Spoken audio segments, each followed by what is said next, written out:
ये कहानी बड़ी मज़े की है। मुझे करना था एक ड्रामा 8 PM स्लॉट के लिए और हमारे पास कोई स्क्रिप्ट नहीं था उस वक्त।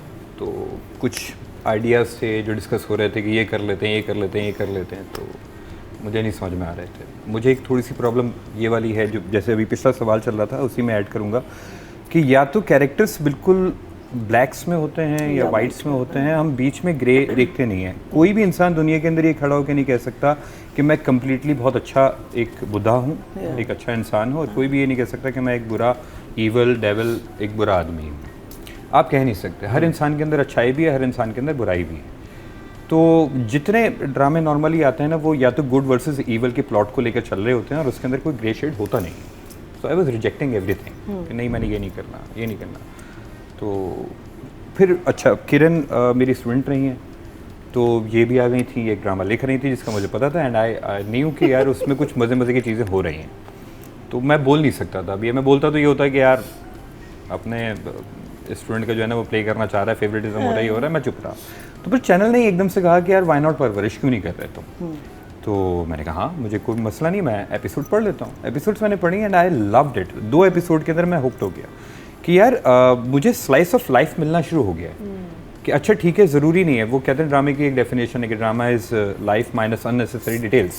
सो there it is not necessary कि आपको कोई एक ऐसी कहानी चाहिए जिसमें कोई मर रहा हो या खून थूक रहा हो या कुछ बहुत बड़े बड़े कॉन्फ्लिक्ट्स उसके अंदर मौजूद हों। बेसिक लाइफ के कॉन्फ्लिक्ट्स बहुत बड़े हैं। हम घर से निकले, एक दुकान पे पहुँचे हैं और वहाँ से आइसक्रीम खरीदें और पैसे देखें, वो पैसे नहीं है और आप रैपर खोल चुके हैं, ये कॉन्फ्लिक्ट बन गया। Now you have to make it big. आप उसको कैसे बना के चलते हो, कैसे उसे पेश करते हो।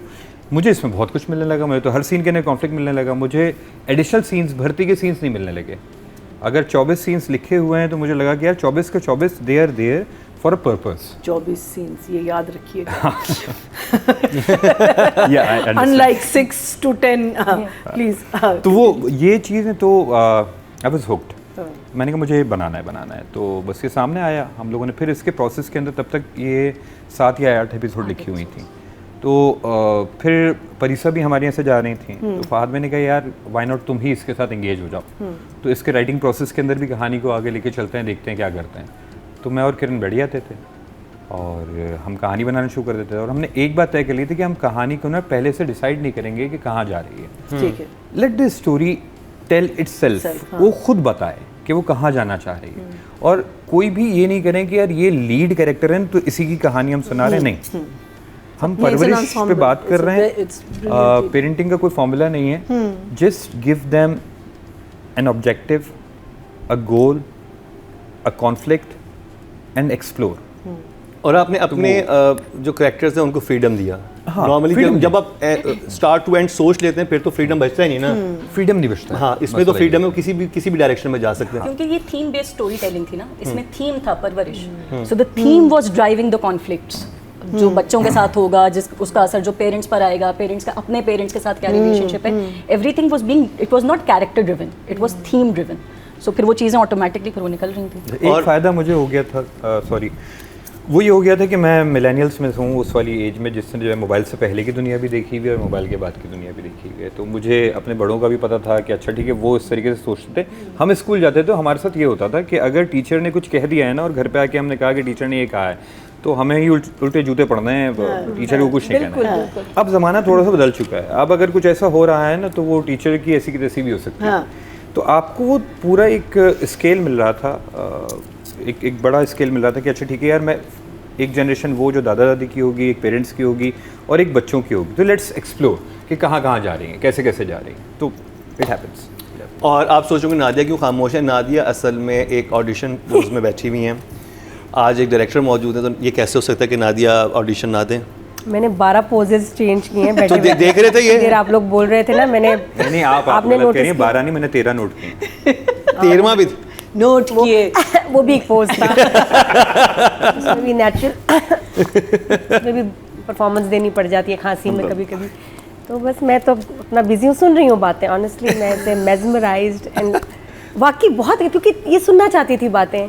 एक ऐसा ड्रामा जिसमें पहली दफ़ा मैं देखा कोई फ्लॉ ही नहीं है, कोई जहन में सवाल से अक्सर होता है मेरे ना अटक जाता है, फ़ोन दे दिया, चार्जर कहाँ है, ये बच्चा चार्ज कैसे करेगा फ़ोन, ऐसे छोटे छोटे सवाल आते थे।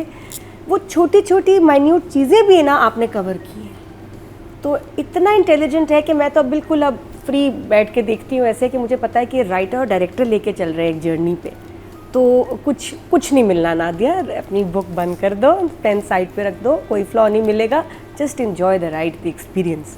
और फ्लैशबैक नहीं है, साइलेंट वॉक्स नहीं है, ड्रैग सीन्स नहीं है, बोरिंग नहीं, एक एक सीन, और मैं तो 3 दफ़ा देखती हूँ हर एपिसोड, तो इट्स ब्यूटिफुल। वो हर सीन एक मकसद से है, हर लाइन का कोई पर्पज़ है, और परफॉर्मेंसेस मुझे नहीं लगता ऐसे कभी हो सकती हैं, और यही एक्टर्स इतनी अच्छी परफॉर्मेंस कभी और दें, I don't know. But review की तरफ जाने से पहले एक सवाल मैं पूछना चाहूँगा इनसे, कास्टिंग कैसे अमल में, स्क्रिप्ट हो गया, तो जब ये लिख रहे थे, जब होता है ना कि जब राइटर भी लिखता है, बहुत सारे राइटर पहले सोच लेते हैं उन लोगों को कि मैं इसमें लूँगा या लूँगी इन अदाकारों को, तो आपके लिए लिखना आसान हो जाता है। कुछ एक्टर को जहन में रख के भी लिखे जाते हैं कैरेक्टर्स, अक्सर कहा जाता है ये, तो इसमें क्या था, बिल्कुल आपने जब पूरा स्क्रिप्ट कंप्लीट हो गया, जितना भी जब ये फ्लोर पे गया है ड्रामा, उससे पहले आप लोगों ने डिसाइड कर लिया था, ये किस तरह से हुआ था? अच्छा, कास्टिंग का चूँकि टोटल मेरे पास ही था, एक चीज़ हमें थी कि मैंने जब मायरी किया था तो बहुत ज़्यादा एक पब्लिक डिमांड थी कि ऐना और समर को लेके कुछ करना है। अच्छा, मैं परवरिश मायरी कंटिन्यू नहीं कर सकता क्योंकि उसकी कहानी ख़त्म हो गई थी। लोग कह रहे थे कि मायरी के सीज़न 2 लेकर आओ, मैं नहीं कर सकता था, और मैं आज यहाँ से बोलना भी चाहूँगा कि भाई वो नहीं हो सकता। बहुत लोग अभी भी पूछते हैं, इसलिए कि मैं एक चाइल्ड मैरिज के इशू को लेकर चल रहा था, and there was an end, I don't want to, मैं उससे आगे प्रोसीड नहीं कर सकता, वो एंड हो गया। अब हमें ये था कि अच्छा ठीक है, ऐना समर को लेकर भी कुछ करते हैं, तो दिस आइडिया जो फहद भाई का हमारा था कि परवरिश पे हम कुछ करेंगे, तो उसमें ये ज़रूर था कि यार ऐना समर को हम ज़रूर अप्रोच करेंगे, इन लोगों को देखेंगे कि यार ये हो कम से कम। Which is why Wally was designed as a musician. तो यानी उस वक्त उसी वक्त वो एक माइंड में था कि यार म्यूजिशियन डिजाइन, लाइक अगर, because I wanted to talk about 2 very polar opposite fields, so obviously one had to be art and one had to be science. So for art, which form of art, so since we had summer in mind, तो music. So इसी तरह फिर अच्छा, ये जब 2 लोग हमारे हो गए तकरीबन फाइनल, तो हम लोग चले आगे की तरफ। हमने कहा यार ओके फाइन, नुमान भाई के साथ मेरी एक अच्छी बहुत केमिस्ट्री है, and he is a brilliant actor.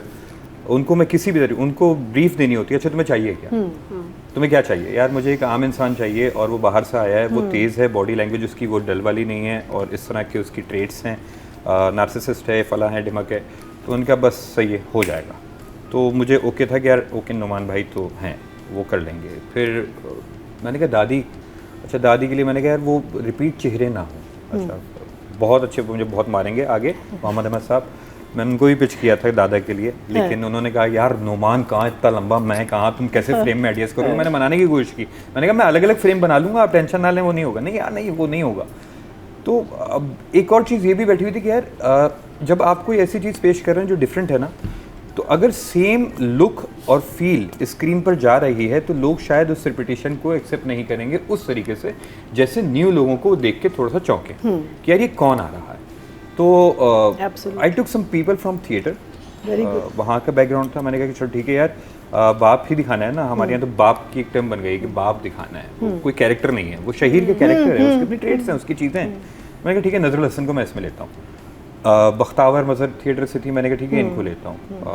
उधर आते हैं तो सवेरा जी, नुमान भाई, उधर शमीम आपा, अरशद साहब, तो वो पूल बनता गया। फिर कुछ ऑडिशंस मैंने कहा यंगस्टर्स के ऑडिशन करते हैं, तो रेहा मेरे पास ऑडिशन पे आई, मेरे पास आनिया जो नूरे हमारी बच्ची कर रही है वो ऑडिशन पे आई। She is brilliant, I think. नूरे मेरे पास मायरी में